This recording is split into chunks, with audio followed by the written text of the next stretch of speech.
Hey Nate, you got a steel roof on there? Is that what that is? Are you still in that Yeah, building? I'm actually in a shop. Is That's it the the shop next to your original. house? Yeah, and Okay. then it's just steel on the underside of the rafters, and then blowing in insulation, and then some cheap drywall to make a little spot out here. So I don't. When the kids were young, it was really nice because you could just get out of their hair. So, Did you or end up vice versa. putting anything on the rest of it? Because I think I saw that piece of it was done years ago when I was out to your place, but then the rest of it was like just skeleton. Yeah, it's just plywood, painted plywood now. It works okay. Yeah. Works You good. don't do a lot of tea parties there or anything? No, I Okay. had a one graduation party so Okay. far, I What guess. is it? What's the It's actual use insulated, for so it doesn't get, yeah, it's insulated, so it doesn't get exceptionally hot or exceptionally cold, but it's heated but not air conditioned, it? What's the except for primary use for it? Is it like a equipment shed or now, just where I live, cars, yeah. all the farm His wife stuff. doesn't let him in the house. Yeah. Yeah, all the farm stuff is uh, actual where my farm is about 40 miles from where I live. So, Okay, got it. And where are you at these days, Nate? It's been a long time since I've seen you. uh, Woodruff, Nebraska, do a little cow calf and a little bit of entertainment farming, I would say. And then Did work. you like to go beat on a pivot every couple of years, or what do you mean? Yeah, I don't actually I own a pivot, but I don't actually farm it. So dry land's a lot easier because you don't have to worry about breakdowns. And, Hmm. for me, working off the farm, it's if you can't be there when it breaks down immediately, it makes it tough. So, because we do surface water, so essentially once you order that water, they're sending it down the canal. So if you don't take it, you lose it. Hmm. So it's going against your allotment. And so you really don't want to have a pivot broke down when you're pumping a foot, which is, I don't know, 400 and probably close to 800 gallons a minute. Oh, wow. Well, it sounds like a lot of water, Nate. Yeah. This is like you're getting it down a channel where a guy, is there like a channel master and he pulls Yeah, the so there's wells here.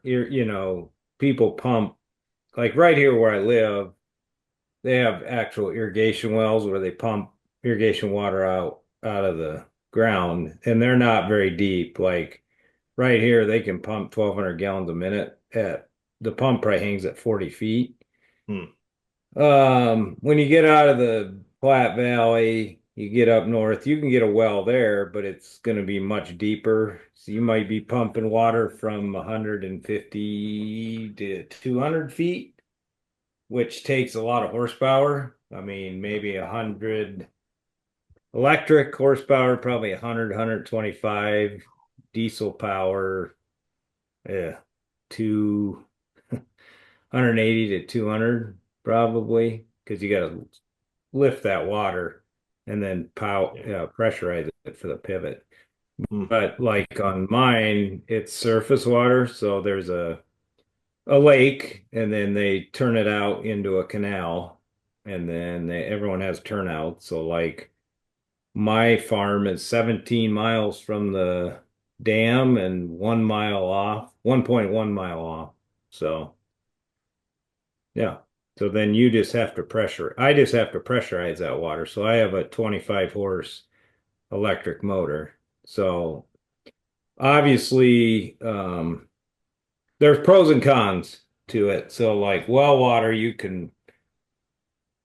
I don't get access to my surface water till like June 1st. So if you have a dry spring like we did, you can have some emergence issues, or say you wanted to plant a cover crop in the fall. I mean, we essentially get water from June 1st to September 15th, let's say. Memorial Day to Labor Day is Hmm. pretty good. So, but if you're like we pay energy cost, so like just to have access to the energy, you pay like a hookup charge, which is for unlimited, which means you can pump any day you want. It's probably 50 or $60 a horsepower. So if you have 100 horse well, you're paying $6,000 just to have it, Yeah. regardless if you run it. Then you pay the actual usage fee on top. For the water. Right. Yeah. So, Hmm. but the pivot breaks down or you got to fix something when the pivot's running. It's a lot nicer in surface water than it is your groundwater, because surface water is 70 degrees and groundwater is 40. So it's a little shocker. Wow. Yeah. So we should give an intro for Nate. So Nate's another ex-Cargill guy, as well as ex a handful of other places, but that's where Nate and I met, and Rodney would have met Nate originally as well. Nate taught me that if somebody's flying out to where you are, it's nice to go pick them up from the airport. I'm not kidding. Like it's so much nicer. Like if you're gonna go ride with somebody, it's really nice when they come get you, just because it's like it feels like they would want you there. They were waiting for him. And so I was early days at Cargill when I learned that lesson from Nate, but it's one of like I didn't really understand it until as I did other things. Nobody was at the airport for me. It's like they're like, get a cab, we'll see it. Um, so Well, there's that's not a lot of cabs in Nebraska, Gabe. There part. is in Yeah, the that's part of it. cities, I but get a horse, whatever. yeah. I'd feel terrible if you came and picked me up at the airport in Boston, Gabe. Like Well, I would feel. right. It is different here, but yeah. The other funny thing about Nate is every used to be about every 6 times I'd call Nate. Nate, what are you doing? Oh, I'm mending some fence. Like he said, he's got a better post hole digger now, so he doesn't spend as much time doing it. But that was, you know, it, there are a lot of things that I know about myself that like I don't want to be a farmer, but like Nate seems to like what he does. But I mean, the last thing I want to be doing is digging post holes and fixing fence. Um, anyway, so no Nate for a long time. Yeah, but oh, and Nate works for Simplot these days, right? Yeah. Simple. Simplot. They sell Simple. fertilizer, Rodney. Oh, that's right. Yep, that's right. Yeah.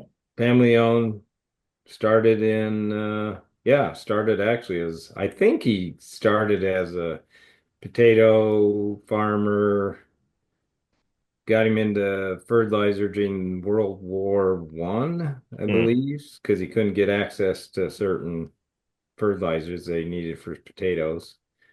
And maybe even got into livestock because some of the byproducts, um, fed some of the byproducts like peels and stuff to hogs. So Yeah. They do a whole bunch of stuff now, don't they? yeah, You're on the input yeah, side. ag and food company. Yeah. Retail fertilizer, right? Like, Uh, yeah, well, uh, bulk manufacturer, distributor, um, mm, yeah, both fertilizers, and then obviously my job and my role is I do wholesale ag chem. So yeah, we're a distributor. So essentially all your main manufacturers, Bayer, BSF, Corteva, we distribute for those companies to ag retailers. So independent or co-op would call us and say, I need a pallet of Roundup, I need a pallet of dicamba, and we would deliver it to them, and then they sell it to farmers. Nice. So you manage the relationships with the buyers at the Yeah. retail. Yeah. Yeah. So, yep, ag retail. So the procurement person would call and yeah, decide what they need and then work with them on when they need it. A lot of the companies offer fill programs, so you just work through those fills and then in season, obviously it's always needed it 3 hours ago type of Yeah. thing. Yeah. And I imagine the distance you're covering out west is a little different than the distances we're covering here in Illinois, right? Could be. Yeah, I mean we run several warehouses, but I do most of my work out of one warehouse. So I would say in Nebraska, like whole state, I mean, we can get it out of six or eight, obviously go to it's a lot about transportation. Most of my stuff tries to come out of one warehouse. Not always. I mean, we'll kind of share it back and forth and move it Yeah. around, even um, through the Midwest, because obviously they would spray earlier in the South, so then you could move whatever you didn't use there could be moved north as crops progress. What'd you do on the fourth, Nate? Uh, well, I actually on the day of the fourth, I kind of sat at a lake house, but I was tired because the night before the fourth, I baled hay till 5 in the morning. So, Wow. I didn't know you could do When that. I did you thought it had to be start? 100 degrees and dry to bale hay. well, so with alfalfa, a lot of the protein comes in the leaf. And so if you bale it too dry, a lot of the leaves will blow off Hmm. and stay in the field. So if you're big round baling it, you you want to kind of bale it with a little dew on it to Hmm. hopefully keep the leaves inside the bale because you'll get better quality, higher protein quality hay. Grass is not that way. You can bale grass during the day, but Yeah. So you bailed till 5 a.m. and then took a nap at the lake house. Is that what you're? no, I didn't. Well, I guess my wife would say that I took a nap. I was gonna say, I bet there's some Yeah. pictures somewhere. Yeah. Yeah. So Uh, well, one other fun fact, but Nate's got 10 siblings. no, I Oh, have nine. There's 10 of you. 7 brothers and one sister, All but right. one farmer friend says I have 7 brothers and my sister has 8 brothers. So he tries to see if people catch on to it. So Got it. It took me longer than it should have, for sure. Gabe, what was 4th of July like out in Boston? I imagine you guys party pretty hard on the 4th. Boston itself does. We take so we got my wife's birthday is on the 4th, and my youngest birthday is on the 3rd. So Mm. those tend to be what take up a lot of time. My wife is always frustrated because nothing's open on the 4th, so we can't go out to lunch or something. Yeah, right. But no, I mean, so Boston's got a big set of fireworks, but it depends year to year whether or not they do them in town here, and they did them this year. So we're close enough to where they do them where we can go out in the backyard and watch. Um, Yeah, so that's cool. pretty We chill. were we were in Colorado Springs for the 4th this year. We just got back and it's funny, it felt different out there. We were asking people because we flew in on the 4th, so we didn't have a bunch of planning ahead of time. So we were at a restaurant, we're like, "Hey, where do you watch the fireworks or where's the fireworks?" And we were met all the time with like, I don't know, like maybe at the park or something." Like nobody knew, like there wasn't like a town festival or It wasn't anything like a like that. thing. Yeah, Yeah. yeah, yeah. So anyway, we went to this park and it was funny. There were fireworks everywhere, so 360 degrees all the way around. it was never clear to us which ones were like the sanctioned city fireworks and which ones were some guy in his backyard, but it was fun. I mean, that's communism at its best, right? Yeah, I guess. Yeah, Everybody. that's right. I I learned. I learned. Oh man, this is borderline. Oh God, I'm a terrible dad. So, my wife got these candles for my youngest daughter that like sparkle a little bit. You know, you light them, they send out sparks. Yeah. And but didn't want to put them in the cake because they end up throwing shit all over the cake, and so didn't want to. So we took them outside and just stuck in the ground because she wanted to see the kid wanted to see like what was going. You know, Lucy's like, Yeah. I have both her and my soon to be freshman were super excited to use the lighter to light these flipping candles. And I was like, what have I done that like this is a level like it because it was totally the element of like danger, right? Like that and it was I was like, man, I have not done enough to put We're not our parents. they haven't been exposed enough risk, I guess. Like this is just but on the flip side, they seem to enjoy it for a good 20 minutes, mess around with the lighter and the candles. So Yeah, that's awesome. I didn't love bring explaining to my kids the being raised in the 90s. It's just so foreign to them. They just don't understand. My 13-year-old the other day, actually we were doing the podcast, Gabe, and Mhm. my phone's blowing up. It's my 13-year-old. She wants to know if she can ride her bike a mile across town. And it's like, yeah, you can. Leave me alone.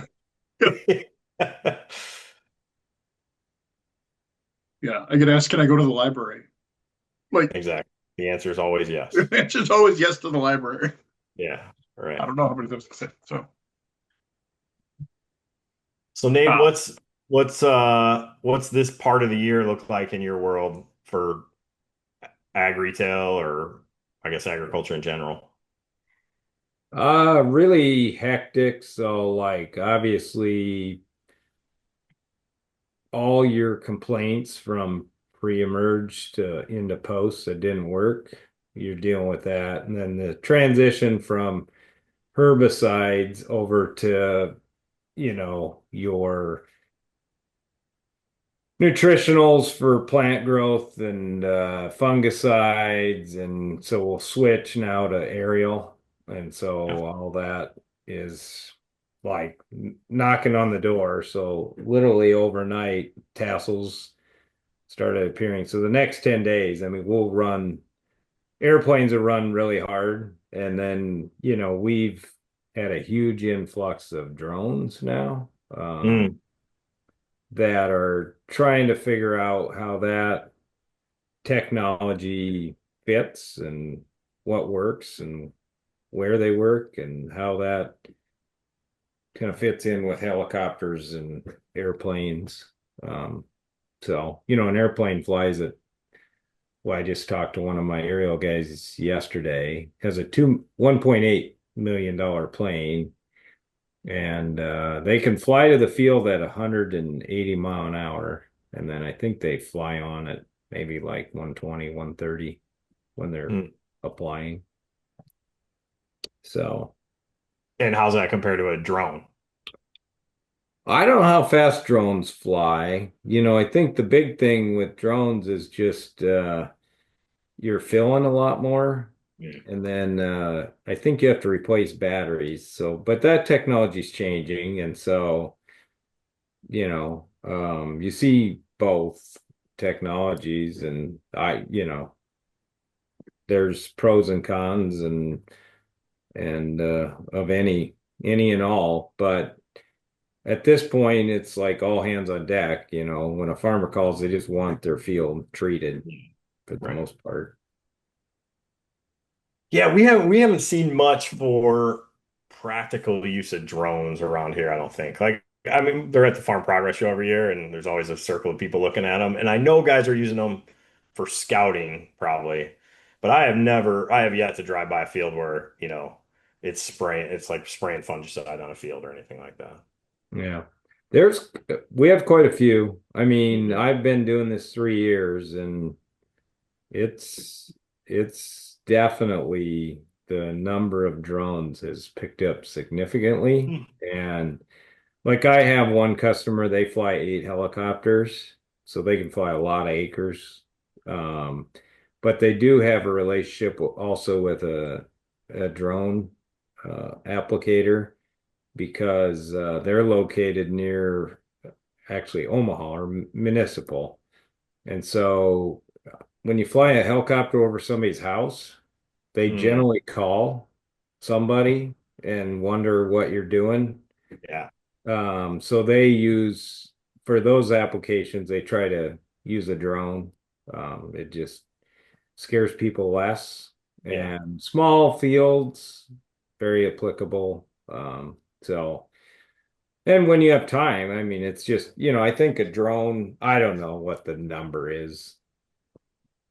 For 300 acres a day, with an airplane, you could spray 200 acres in an hour probably or two. Right. So There's it's a all situational.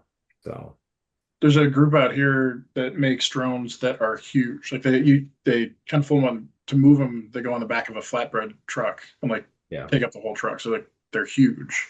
A So lot of these guys have started using trailers, so they'll have multiple drones. So they always have a drone in flying while they're refilling and rebattering the next one.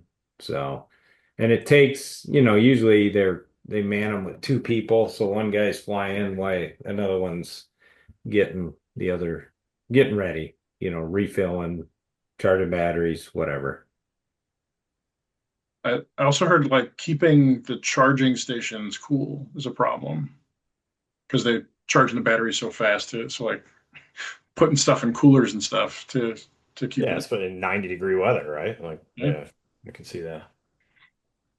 So tassel shooting. No chance it's like 100 degrees out there in the next 10 days, Nate. Uh, Bean, Rodney. I'm just asking. it's yeah, I mean, we don't have excessive heat coming. It's, visibly, I think the obviously specific to our crop, we were deep, we triggered drought payments, in April, May. And it was I have a friend that's a plumber. I mean, it was as dry as we've seen it. And since kind of June 1st on, we've gotten rain uh every seems like 3, 4 days. And we've had some like really un like unexpected rains, like, we're at a rain an inch all night, so the soil profile from May to July is, I mean, you could never have guessed that it would happen. So, Didn't I talk to you one day last week and you said you had 6 inches the night before?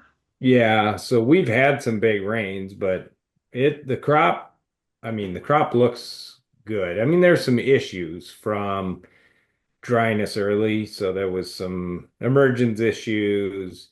There was some herbicide issues because you didn't get enough rain to activate, which has caused some weed issues. But you know, it looks okay. I mean, it feels okay and looks okay. I mean, the big issue now, I think, is fear of disease, and you know, it used to be a plant disease might cost you 10 or 15 bushels. And we have diseases like tar spot now that in past have cost 40 to 70 bushels. So they Yeah. are much more impactful. Um, so it's hard, when you have corn prices sinking like they have. At the same time, you're thinking about spending more money. Yeah, what's return on dryland corn out in your neck of the woods right now per acre? I think if you asked a lot of people, they would laugh at that and say return. You know, Yeah, right. Yeah, I for mean, sure. they would, most people would estimate that you're going to lose money, because they're going to use expected yields or maybe even slightly better. Yeah. And, the last few years we've had rain early and then dried out later. So we'll see. I mean, it's economically, it doesn't feel, no one's super excited about, I'm going to make a lot of money this year. No.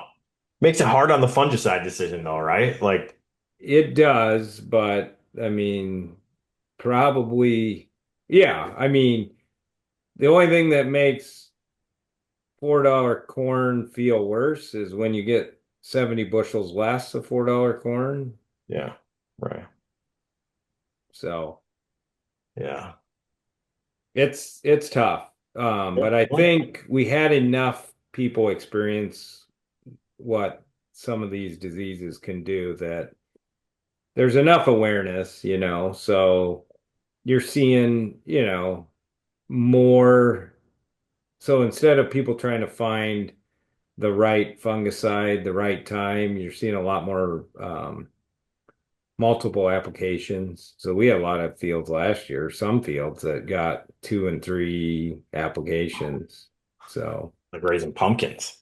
yeah. So, but it's kind of a little bit the new norm. I mean, it's just yeah, we have more, it seems like more diseases.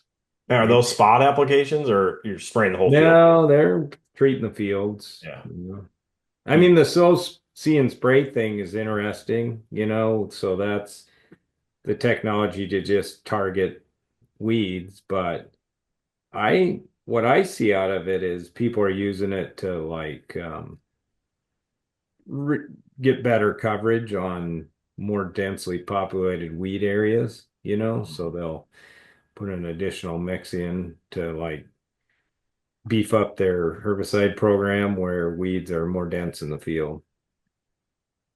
Hmm. I mean, the problem with weeds is if you let them go, it's not like, oh, okay, it's a bad year. Like it's an issue that you're going to fight for 10 years, 15, whatever. It's ongoing.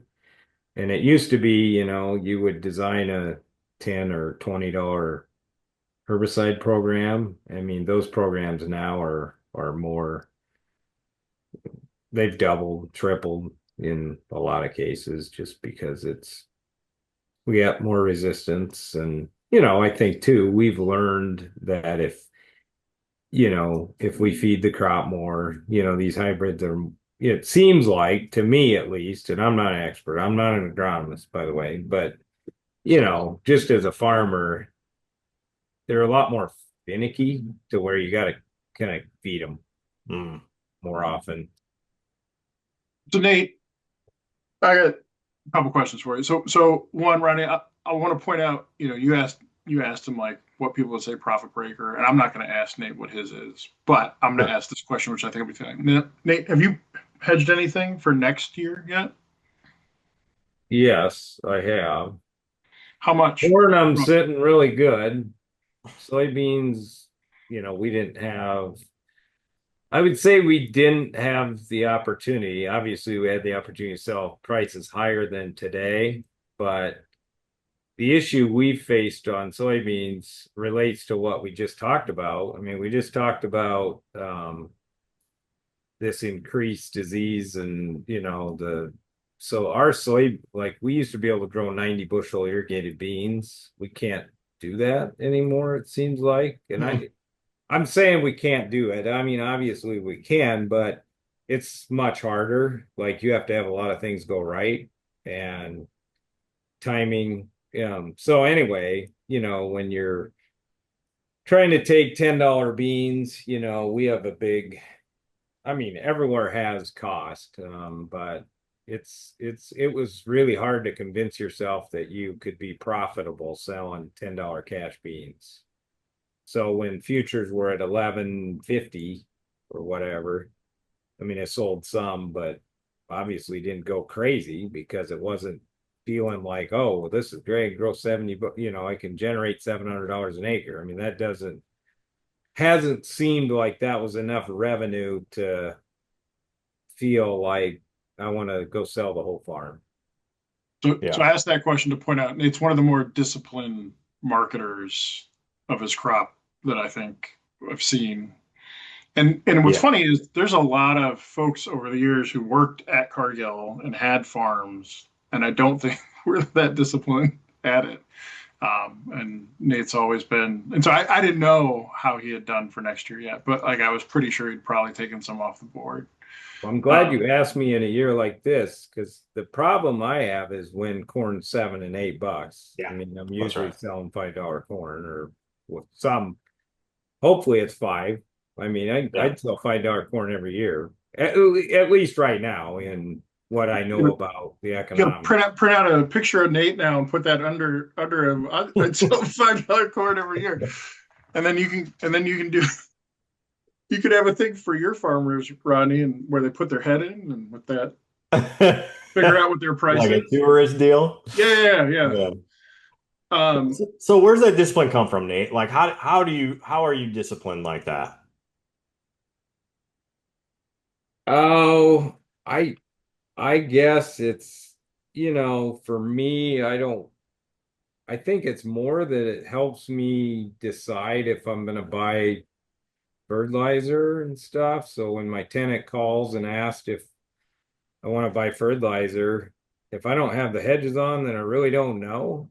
Um, I'm just trying to essentially lock in a gross revenue somewhere where I feel like Hmm. it's going to keep me whole. It's probably never going to be a home run, but I look at it more as if I can get base runs every year, um, it's better for me than trying to hit a home run. I mean, now when corn's $8, it does not feel good because you're like, yeah, this I'm giving up. I try to stay away from looking at what I could have had because I've just learned that really hurts you because it's always easy. Just, I mean, somebody always gets a better deal, and I just find that it can like stress you out and drive you nuts looking at what could have had because the reality is it's after the fact it's like, yeah, decisions are much easier. But I think the reality is nobody ever has the ideal that we all look towards. They have some other deal, but nobody actually hits the ideal generally. I mean, one farmer I used to work with, who farmed for 40 some years, put a good perspective on it. He told me once that he's been farming for the perfect year for 43 years and he's still waiting. And then it really helps you like step back and say, yeah, like there's always stuff you would change, like obviously, but for me, it's just I want to be able to make decisions and feel like I kind of know. I'm not going to know the whole outcome because you never do. But if you can control a big chunk of it, then you just hope that you get lucky on some things that puts you over the top at times. You mentioned gross revenue. Is that the number you kind of hang your hat on or Yeah, for the most part, just because it's, I mean, out here, a lot changes. I mean, we have a hefty tax bill, real estate tax bill. And so, like I just got notified that per quarter of land, all my valuations went up significantly, like 50 to 100 grand a quarter, which it probably adds another 1,000 or 1,500 bucks a quarter in real estate taxes. wow. So, but yeah, I mean, there's a lot of moving pieces. And so for me, I'm looking for if I can keep gross revenue over 1,000 or towards 1,200, it just feels like things you're generating enough income to kind of spread it out. And like I say, then you just hope some other things happen, like, oh, this field did way above yield expectations or whatever. I got a little bit of a farm program payment for some disaster thing or something. So it's more just if I can generate that, I feel like I can keep going. Have you sold anything for 2027 yet? Not 27, 26. I mean, I always tell myself that when prices are really high, but the issue comes when prices are really high in the current year. There's usually a big discount to the next year. Yeah. So, I mean, that's a lot of like what we're going through right now. I mean, because if you look back, selling 25 was really hard for people because you were selling at a discount. I mean, I was selling, 470 futures when cash corn was 470. So it's hard to it that is really hard to do. Like you kind of feel like a bonehead a little bit because you're like, well, how dumb is this? But But you did it anyway. I did it anyway. Tells you how smart I am. So I Uh, don't, I mean, So you just, so like I when say, did you start? generate. So for 2026 sales that you've made, when did you start thinking about those? Well, I can tell you, 2 years probably. Okay. So I'm gonna say what I hear Nate saying, which is if in summary, Nate, what I heard you say was if I can make a sale and it's hitting what I think the right gross revenue is, that's a good sale. I might feel dumb if the market goes up, but it's a good sale is always a good sale, and like that's it, right? Like that's what it comes Yeah. down to. And I think you didn't talk about this, but I think you've learned over the years. I also don't ever see you sell everything at once, right? So if $8 was there, I don't think you'd sell 100% of it at $8, right? You still piecemeal it, and I think one of the big differences is you start that work really early, like as you've demonstrating, like you're slowly pricing your way into 2026 stuff as those opportunities arise, and but at the same time, so it doesn't mean you're removing all the risk and you're not making perfect decisions, but you're making ones that help you sleep probably a little bit. Yeah. Um, yeah. Yeah, like if I look back at my history of sales, which I'm looking at, I mean, I don't have farm averages that are like $6 and $7 even, but I try to I'm consistently trying to hit, 4 to 550, I'd say, so like my first sale for 25 was in November of 23, and then I sold some in February and some in March and some in May, and then I didn't sell any more until here in January of 25, but and it was tough because like I said, I was selling, 460 and 480 December futures at the time when cash corn was above that. So Yeah, $5, right? yeah, not Yeah, that was easy to do. And like you say, it's very hard to stay, but you just got to tell yourself that you're you're protecting income, gross revenue, I guess. yeah. And I So mean, how do you and I do look at where, I guess then I can piece in my decisions like should I buy nitrogen? Should I mean, at least some of the stuff you can control um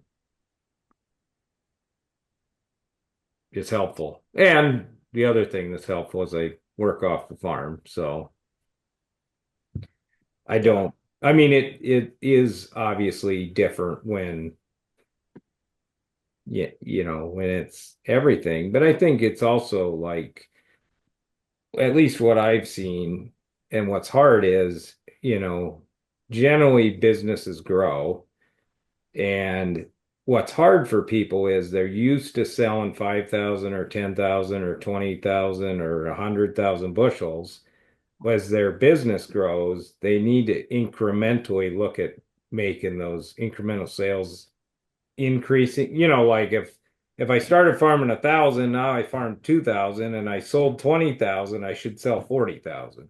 But that's hard because it's like you in and unintentionally, we all get in this situation and it like I always look at my spreadsheet because I used to do that too. I'd sell like 1,000 bushel. Well, then I kept just selling 1,000 bushel at a time, and I thought, well, Um, okay, I should be selling 5,000 because I have more product to sell. So to keep on, well, as you grow, you just need to look at making bigger or the same incremental sale. So if that was right. a 10% or 15% sale, make sure your bushels line up to that. Man, that's so relevant today, Nate. I appreciate you bringing it up. I was just talking to a guy a couple weeks ago. We were thinking about making a sale, and nobody liked the sale, right? It was just like the market was up, and we felt like we had to take some risk off the table. And he was like, "Well, how much you recommend?" And I told him, and he was like, "Dude, that used to be my whole crop, right?" Like he Right. remembers not too long ago that that was like his whole year. And it's like, man, things have changed, right? You gotta upgrade that a little bit. So yeah, I can't imagine how difficult Well, that yeah, is. like I tell myself I don't feel like I'm old, but even since I've been doing this, you look at when I started, the average crop in the US was 140. I mean, so it's went up 40 bushels or 50 bushels, so it's even if you're not growing acres, you hope you're increasing yields with Yeah, technology. And I mean, obviously the investment we've made into some of the equipment stuff, I mean, we're growing better crops. I mean, we always get better. I know sometimes it doesn't feel that way as a farmer because you're like, oh, he's, yeah, but we are. I mean, we're getting more consistent and technology helps, and it's hard, for me because I'll look at a decision and it's like, okay, I want to know that it did more, but a lot of times I start asking myself like, am I at least protecting what I have? Because I mean, why I'm not going to pick on anyone, but this I could pick on fungicides. Like one thing about fungicide is like, is it going to do better every year? I don't know that, but I can tell you that if you ever had to pick corn one direction because it fell over, I don't care what fungicide costs. It's like I never want to do that again.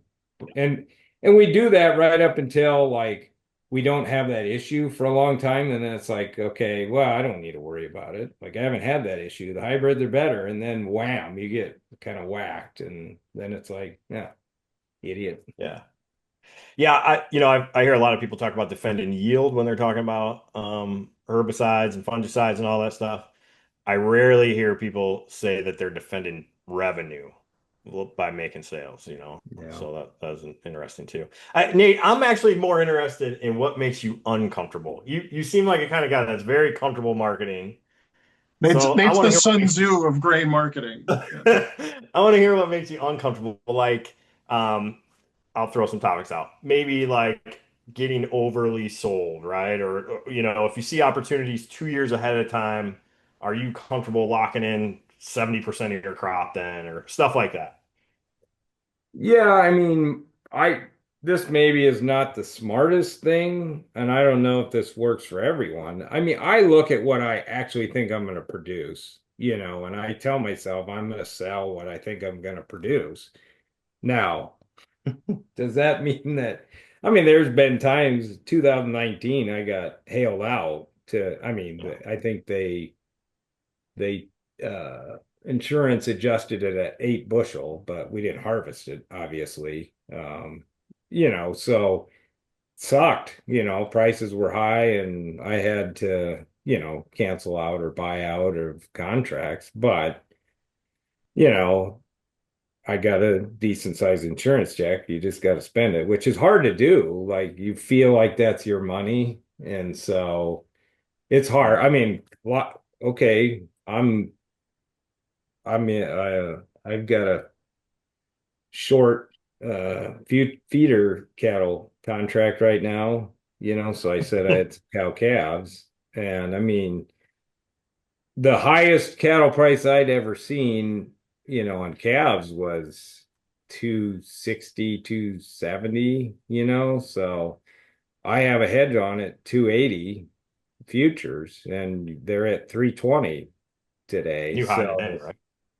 right? I get a margin call often, Yeah. and it's hard to not like it sucks, but at the end of the day, I mean, I'm gonna sell calves for, if this continues, I'm gonna sell calves for more than they've ever sold. I mean, they're at all-time high. I mean, you got calves selling for 2,500 bucks, and if you don't have to go back that many years to where I was selling calves for $700. Yeah. So, um, and everyone looks at least it seems like everyone wants to blame like cow numbers are short, maybe, but honestly, as a producer, we're doing our job. I mean, we're producing similar amounts of beef. It's just that consumption is good, which is great. Well, so So, so so Nate, I I don't mean know that if I was answered your question. I kind of danced around it, but there's things that make you uncomfortable. I think what I try to do is just remind myself of why I did it and remind myself that I made the decision for a good reason. And I've learned because I've freaked out before, and then you go make another bad decision on top of that one. Um, and I just learned that you just have to remember why you did it and like try to calm yourself. And it's not easy. Like I will wake up and think, my God, how much money have I got on my operating line to head to carry this cattle hedge that I wish I didn't have, but it'll all come out in the end. It's just hard when you're living it. Yeah. so Nate. The current cattle market. We were Rodney and I and Marcelo out of Argentina. We're talking a little bit about it last week, and we were talking with Kevin a couple weeks before that too, but not on the podcast. And so you were the one that called out to me a couple months ago, like, "Hey, Gabe, did you look at cattle lately?" And how blown out it is. And so, I mean, that's part of the reason, or that's the reason we thought it was a good idea to have you on now, just because, so Nate, how long you been raising cattle for? Like, must have been Yeah, cow calf for, I don't know, 20 years 20. probably. Yeah. So Nate led building out the cattle risk management on the production side at Cargill, like that whole business. And so I think Nate's, we're getting a lot of gems out of Nate in terms of like farm, row crop risk management stuff. And Nate talked about been farmer for 40 years. Like, I haven't hit the perfect year yet. One of the fascinating things I think on the cattle side was those guys go through those cycles multiple times a year, right? So one of the hard parts of being a farmer is like, how do you learn those lessons? Like, Mhm. how do you go through that? Because a lot of it's just experience, right? And so Nate does a great job of obviously behaving in a disciplined way. But I think part of what he's also touching on is Nate's been really wise about listening to other people and seeing other people make mistakes and integrating those lessons without having to learn them directly. And so that, but from a risk management or a, pricing perspective, like on the cattle side is interesting because those guys have been around for a while. They go through that cycle a couple times a year as opposed to just once. And so they learn faster, right? About like how, I don't know if making, they learn faster. They go through many more experiences. I mean, which is a great point, Gabe, because I mean, I would say that in the years of working with people, the livestock guys, um, probably pound for pound had a better feel for hedging and stuff just because it's more common, and like you said, in beef, for example, they might turn their yard 2.5 times. So it's like farming twice as long or 2.5 times as long. You just learn more because and I've made plenty of bad decisions, believe me. So you learn, but you hope you learn from them. So, So yeah, so like, and I think because of the nature of the way cow calf and cattle operations work, that mentality around a good sale is a good sale, like, is even clearer because the timelines are shorter, right? It's easier to see, your depreciation, like, and all that kind of stuff. And but so so that's like normal situation. So we we pulled up a chart 2 weeks ago. I haven't looked at what the weekly chart looks like now on that December cattle futures. I'll pull it up once Nate starts going again on it. But uh, so Nate, like, I guess so you hit a couple things, right? Like you're selling calves for 3 times the price it was a handful of years ago.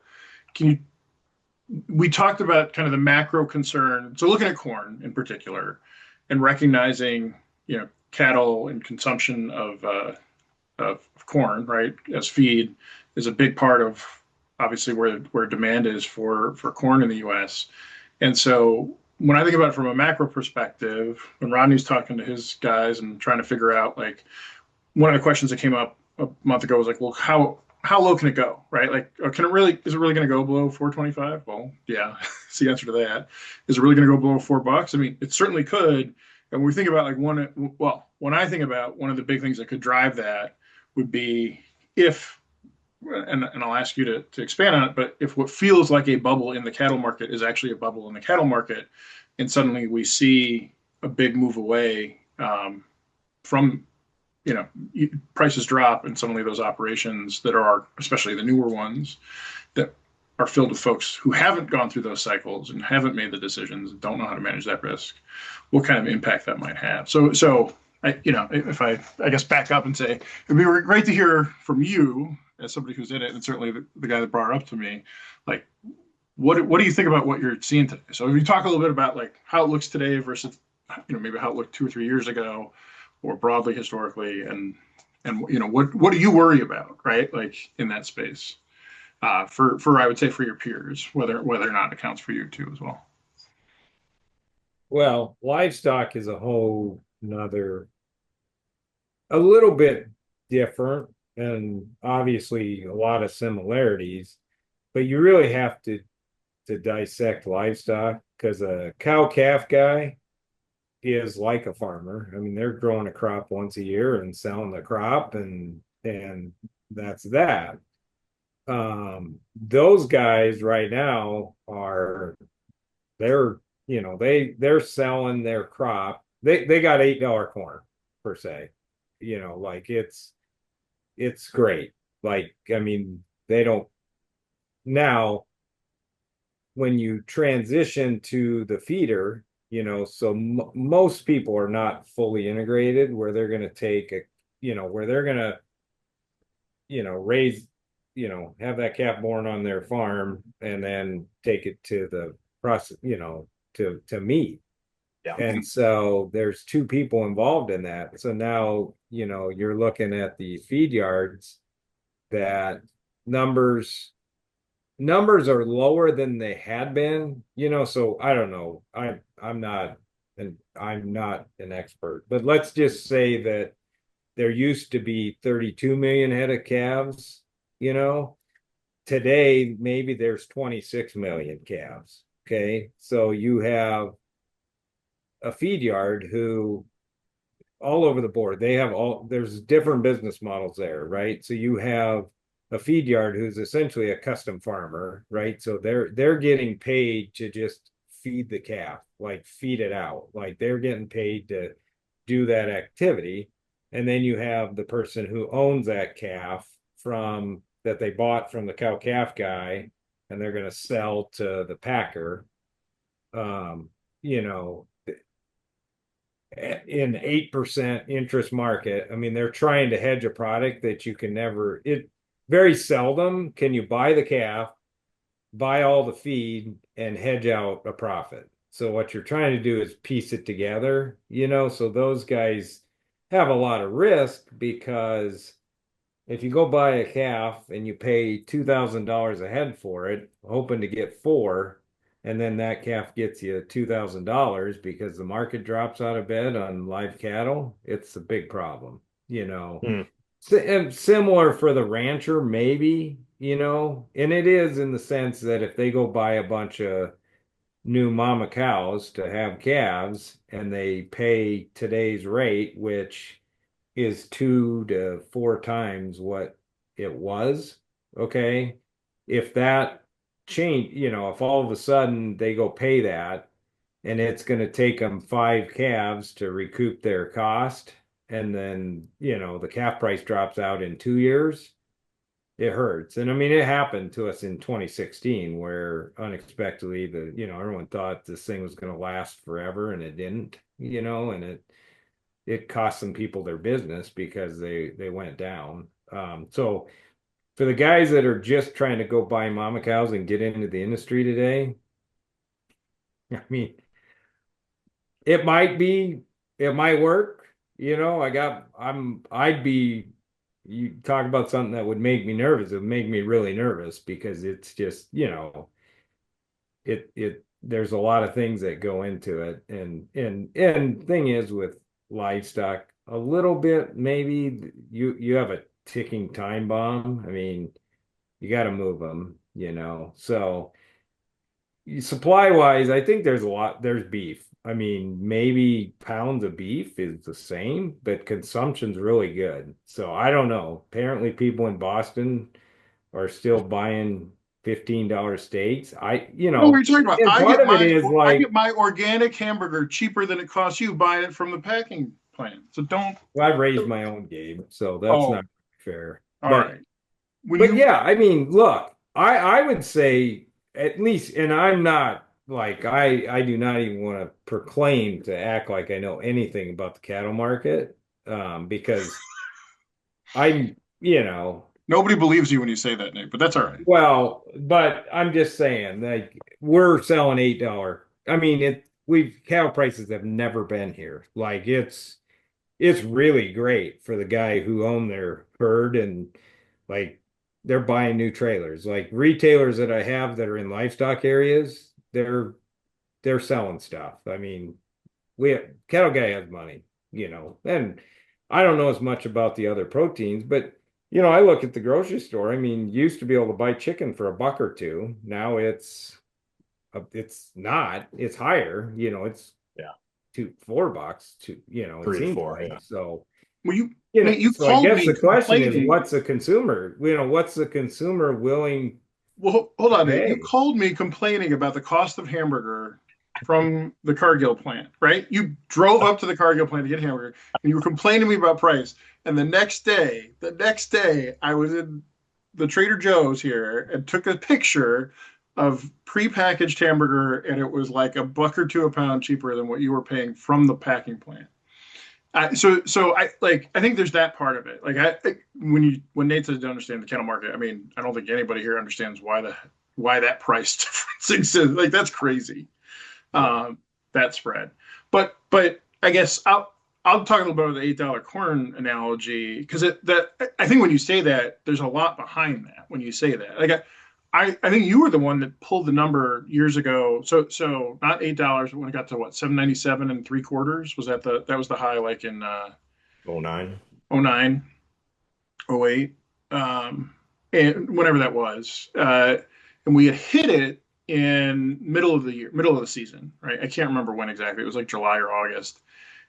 The like in the winter, I think Nate had gone digging through the system and saw, and Nate, maybe you remember the exact number, but I know it was more than 80% of the contracts that were delivered to Cargill in the fall, when they got priced sub $4. And so we've probably talked about it before, but I think so. On one hand, we talked about how much better because of the reps they get, in the cattle industry, those guys tend to be better at pricing and hedging and those types of things. That being said, it's hard for anybody when the market is so volatile like this and so high like this to pull the trigger, especially when you don't have historical references for it. And so one of the things that was probably the biggest learning for me is that in that, so even on this call, you heard Nate talk multiple times about how stressful $8 is to him. By the way, it's not just when on his price stuff, and I'm going to speak for as the farmer. One of the things to learn is for anybody, even if you're unpriced, $8 is super stressful because you're worried it's going to go to 10, which is like a Yeah. crazy thing to worry about, right? Like that is one of the most irrational sentences you could ever say. But it's true. Like it's super stressful. And I think that's a piece that people often, especially if you're on the outside, like, and until I talk to so many people about it to better understand it, like it doesn't make sense, right? But when you're in the middle of it, when it's your livelihood, when it's basically an unprecedented situation, trying to make a decision and like think that that's a good decision in that scenario is really hard. And Nate also touched on that complexity. That's like it's not obviously growing a row crop has a bunch of different things that go into it as well, but you really do have three distinct moving sizable pieces to the value of the cattle you're raising. Whereas corn, it's just the futures pieces that heavy hitter, and then it's basis, and then it's am I doing you have a lot of smaller decisions, which can certainly be, as we touch on, really painful in years that look like you're probably doing it at a loss. But it's still each one of those is a lot smaller than those big three moving pieces on the cattle side. Um, so I think that's not that you're dealing with a lot of cattle guys, Rodney, but I think when markets and not just corn, not just cattle, housing markets, equity markets, when they get hot like this, you see a lot of people jump in, and even if the overall valuation should be going up, what often happens is you dislocate the rate that it's going up at, right? The irrational. So if 5 years from now the right price for cattle should be 207, right, and we should have been traveling up that path to it. If it starts going faster, we start to overshoot it, right? And so that when we talk about bubbles, that's a lot of what we're talking about, right? It's an irrational pile on, and so that's it. That being said, I'm gonna just throw this up real quick. So if somebody's around. I know you were hoping it would have broke by the time we had I wasn't, I sure no. It's up, right? So we were talking here 2 weeks ago, and now it's up here. So and like I said at the time, like I don't, I don't know. And like that's where some of the stress comes from, right? If we talk again in 2 weeks, it could be up here. Um, but I to your point, Gabe, the volume, right, shows those people piling on. Is that No, this is that this might be is a this is function of more a time? function of it starting to roll into being the primary Right. hedging month. Yeah. Right. So those shorter time frames for those cattle contracts, like they change over more frequently. Yeah, got It- it. So to put that in perspective, just rough numbers, but if you look at that chart, the 217, I mean, that's $3.35 in the meat, so the meat, just the meat, if there was no basis, nothing else. So if you go to the grocery store, just the meat, nobody else touched it. No Nobody transportation, no processing, processing. nothing. No grocery store margin, nothing. It's 335. So if you could buy a steak for 335, you should buy it. that's what Nate's trying to buy steak for 335 for 2026 right now. Well, but I think it comes back to just thinking through it. And the interesting thing is, like, if you went and talked to the guy like me who has the cattle, like, I sit here and I should just be ecstatic, right? Because, well, I got $8 corn and cattle, essentially, right? I got, $3, $4 cattle. And, they're worth 2 and 3 times what they were worth. But it's hard to feel good because, like, you're kind of like, oh my God, this is, well, I don't know. Maybe it's not enough. Maybe, there's a lot of things that go into this. And, like, if you want to, like, cattle people shouldn't be stressed right now, but I bet you most of them are. Like, if you showed up on a farm and talked to a cattle producer, they would be stressed just because there'd be like, they're kind of in disarray, like, oh my God, and they should just be happy, but it's not easy because if they hedge, they're probably not happy because they're looking at it saying, geez, look at all the money I left on the table. Yeah. Yeah, and I would say, you know, throw away 2012 because I think that's a different kind of stress when we had a rally. But '09 matches up really well with that, right? Nobody was concerned about a crop shortfall in '09. It was actually the opposite. We were buried in corn and we were throwing in new highs. And I remember the stress in the industry at that time. Like, I mean, that year taught me a lot about how to manage stress, how to manage money, how to manage margin calls. That's one of those pivotal years in my career. But yeah, dude, I totally see what you're saying, where, high profitability, high prices, high stress, high The risk. best thing to do is just go find somebody that, you just keep asking people till you find somebody who agrees with you, and then you feel better. You feel that. You don't like the guy who has a contradicting story. It's like, oh, I don't like Gabe. I don't like Gabe anymore. He doesn't believe what I believe, so I'm not gonna like him anymore. But it's so true. And I think to me, a lot of all this comes back to like, you know, find a way to be okay with yourself. Because I mean, that's really who you have to please, and so many times we're trying to please everyone else. And I think, as a farmer, I just try to please myself. And, it's hard. It really can be hard, but I think you just have to ask yourself, like, what's okay for me? And just remind yourself that I mean, you're not perfect. It don't hold yourself so accountable to a number that wasn't even attainable, and I always try to look at, well, what was the average for the year? And if I was close to that, then I could be okay, because to be in the upper echelon of any market it's really tough. It's almost impossible, I think, Yeah. or it is We've for me. we've got a friend of ours, Jake, coming on the podcast in 2 weeks to talk literally about that, Nate. Like, so he's a his technical training is quantum physics, but he's been working on the data science side and the trading side for a long time. And so he's going to talk to us about like, how does he think about benchmarking stuff and what's a good approach there. And I think we often talk about the average as a good reference point because it is, but it's not one that feels good, even though like if you beat it, you should feel good. Yeah. Right? If you can beat the S&P 500 by 1% every year, like you're living on a private island, right? Like, so I think it's stuff like that so we're going to talk about that a little bit. So, well, what do you think, Nate? But you're still, so here's the interesting thing. Would you be better off today if you sold your cow calf operation, like just unloaded it all? Absolutely. Like, I've told myself over and over, I should just go sell them all. Like, I sold some old stock. Like, let's say that the expectancy is to have 8 or 10 calves, so I sold some that had 8 calves. And I mean, I got like 2 times of what they were when they were new. So it's like, oh, I bought this pickup for 50 and I got 100 for it, and it's wore out type of thing. So the reality is you should go sell it all.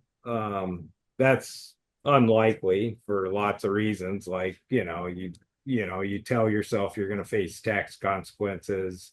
Like, I love my cows, like I know which ones will kill me when I'm trying to tag their calf. So like there's a physical, knowledge about, and there's a connection. And I think that does exist. And I mean, people say it exists with livestock, but I think it exists with crops too. I mean, as a farmer, there's a pride, and it's human nature. There's a pride in what you have and what and so it's hard to dispose of it, even though economically you should. Like, I should sell every cow I have, but I probably won't, in 2 years, 5 years, whatever from now, I'll look back and say, huh, I should have, but I didn't. So, the big question, I think, well, something that's really interesting here that also is going on, which hits a lot of pieces, is I was talking to just some people I had worked with in that industry, and one guy made the comment. So, well, just year over year, carcass weights are up 40 pounds. Hmm. Okay.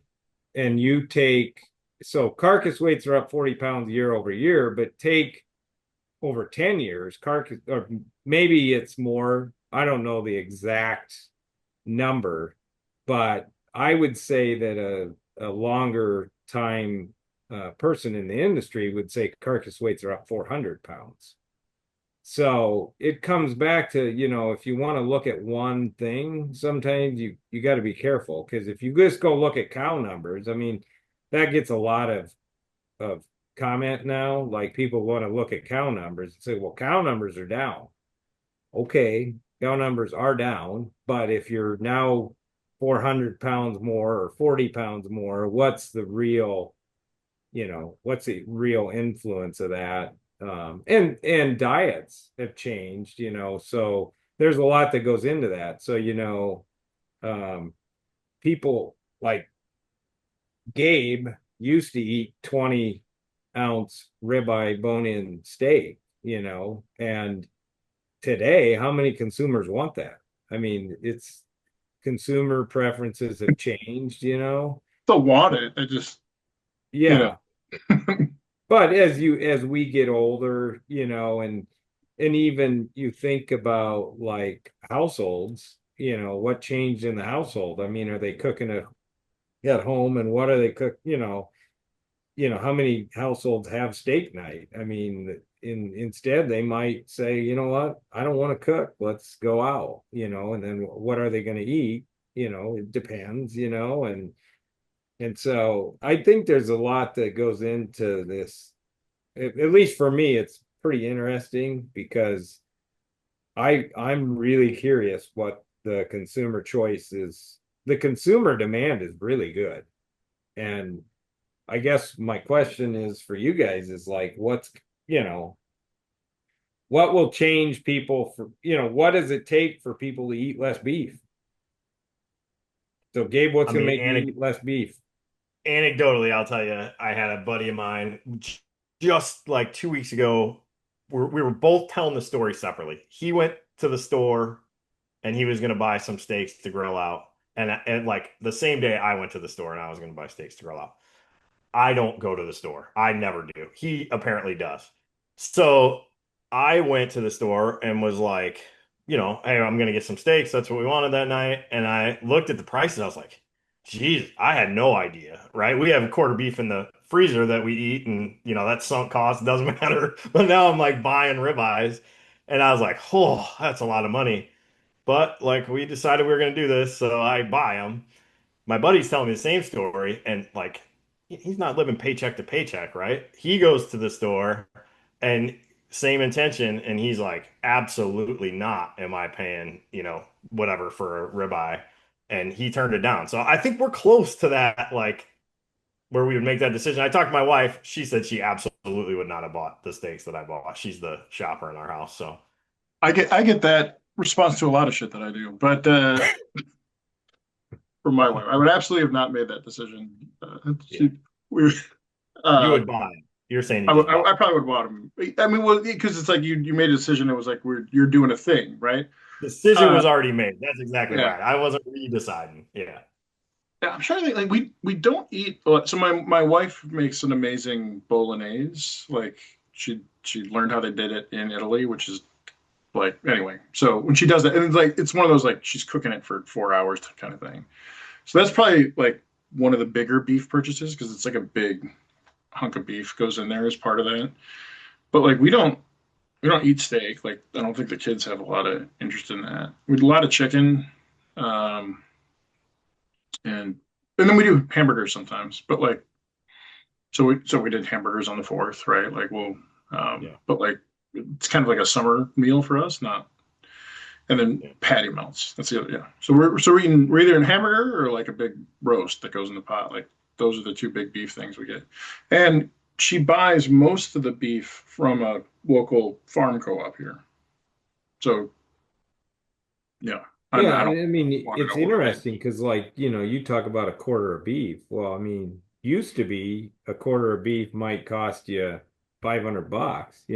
That same quarter now might be, 250 pounds at say $6. I mean, if you're buying it, paying the processing and Yeah. whatever. I mean, you know, it's it's hard it's much easier to go spend $100 every week than it is to go spend 2,000 Yeah, all that's right. at once and put it in the freezer and then hope your freezer don't go bad. I mean, like I you're mean, that's a feeling like, concern oh my God, now. I gotta have The, some the kind beef's of worth more than the freezer. monitor on my freezer because if the freezer goes bad, I'm out like 10 grand. I mean, you want to Yeah, buy insurance on your freezer. exactly. Right. Didn't even think But Hey, I about mean, that. hey, it is like, I mean, what we're in right now, I mean, it's a deal. Like, I mean, I'm watching people go out and buy these, the one thing I would say for cow calf guy is like go sell your old cows and buy new, because I did some of that this year. It's like I could sell an old cow for 3,000 and buy a new one for 4, so for $1,000 I could get a 8-year newer model, so that worked. But but I mean, it's like a farmer who, you don't have a tractor today, and now I got to go buy a new tractor for 500,000. Well, if I have one that's a few years old that I can sell for 400, don't feel so bad. But right. if I got to go buy the $500,000 tractor, that feel too good. Yeah, that's right. So, Uh, Nate, I want to ask you, do you ever go long? Do you ever offset hedges that aren't, converted to cash? not me, not really, and not if I do, it's a total spec deal. And I guess what I've told myself over and over as a farmer who owns an asset, like, why, I'm so long already, because it's like if corn goes up, even if I'm sold out, what banker's going to shut me down because I own land? So, like, okay, yep, I'm going belly up this year because I'm selling my crop for half price. But hey, by the way, this land over here, somebody's now willing to give me 20% more than they would a year ago. So I Yeah, guess no, I don't, just because of that reason. And I'm not saying but that's my rule. Like, I sure. just feel like I'm so long that I don't need to go long. Like, I'm long all the time. I mean, if you're really, bullish, just wait a little bit to sell the next year's stuff, I guess, Yeah. really. Because I mean, unless you're quitting farming, would me maybe be the only reason. Like, if this was the last, if I was able to retire, which I'm not for a long, unfortunately, for a long time. I told somebody if I could just stay working for another 10 years, but I'm not sure I can make that. So, And how about options? Do you use much for options, or are you pretty much a straight hedger? uh, I don't mind options. The I'm just not a big insurance guy, I guess. And I say that, which is really dumb to say because, I buy, crop insurance on an acre out here for me is $150 an acre that we can spend pretty easily. So yeah, I just haven't, but they're good. Like, I mean, I like them in the sense that I wish I had them on my cattle thing right now. Like, I wish I had bought the Hmm.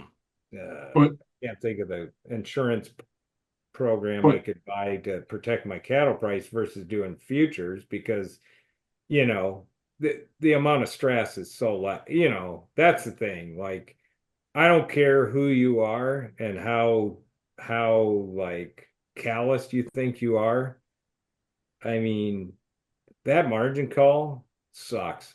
Like every time, I mean, when the guy calls, it's like you want to be mad at him, even though it's not his fault. Like he's literally doing his job, but it's still like you want to hate the guy.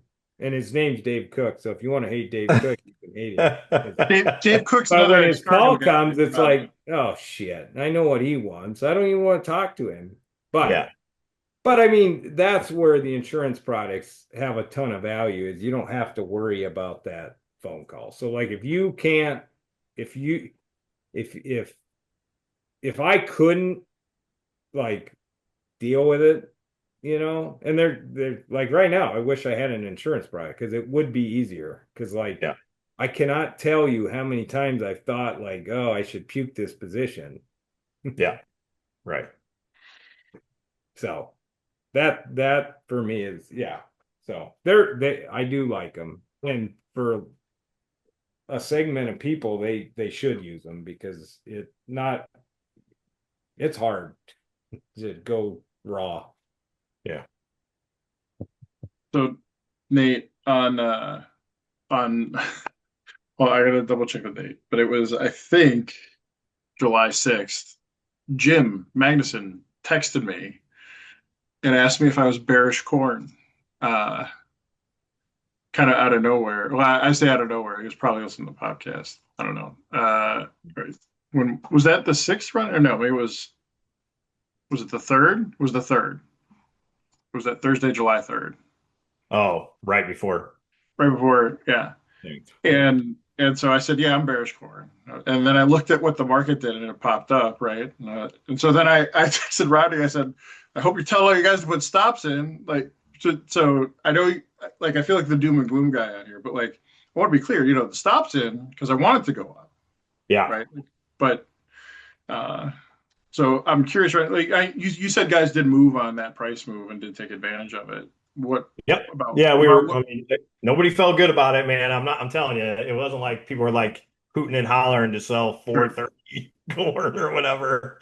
But yeah, guys, time's running out, right? I mean, Yeah. where is the risk premium going to come from at this point? That's part of the problem. So, yeah, had some takers on that. Wish it was way more. And I don't know. We'll see. Just continue to take risk off the table, I think. Oh, I mean, overall, what percent do you think guys got done? Like 5, 10, 20? So I'd say the guys working with me probably Yeah. are average 30 to 35% sold right now. Okay. Um, Nate, what it's percent sold are you for this crop year? Uh, for 25, you're saying this For fall? 2025 for this fall, yeah. Oh, I don't know. Corn is He knows. 90, Yeah. maybe. yeah, Beans is maybe 30, yeah, which is behind. I mean, normally I would be, Yeah, you are behind on them beans. normally I'd be 90 and 90 or 90 and 70. I mean, I hate beans just because like you can have, we have great looking beans right now. And like you can literally go out there and be like, what the hell? Where yeah, are the beans at? yeah, And then you could have really bad looking beans and go out there and be like, my God, I don't know where these beans are coming from. So, yeah, but I mean, for me, I look at what I have been producing and I just try to like yeah, sell real close to what I think I'm going to produce. And I mean, that's I know that there's going to be years I mean, we get hail and wind in Nebraska. I know that's hard for you guys to believe, but I know there's going to be years.